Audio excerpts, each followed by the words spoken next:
Hi, Kara Sheftel with BDS, and one of the questions that I was asked is, Kara, what is an envelope stuffer? And I'm so excited. It's actually a folder inserter device with a stuffing capability on it. There are different devices. Typically, you would get this with a production machine where you would be able to add on an attachment that would fold, and some of these copiers can fold as well.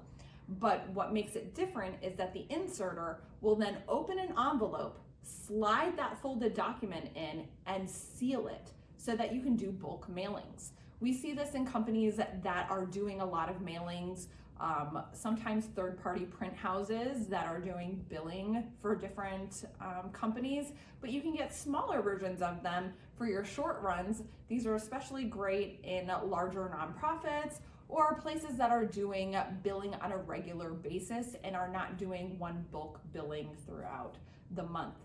There are also some devices that will print and then have a seal that crimps the envelope around it so you don't actually have to insert anything.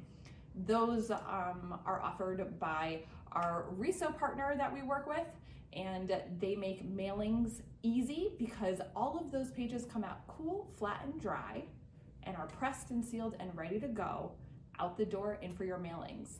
For all things print, you can reach us at bdsdoc.com or like and follow this channel.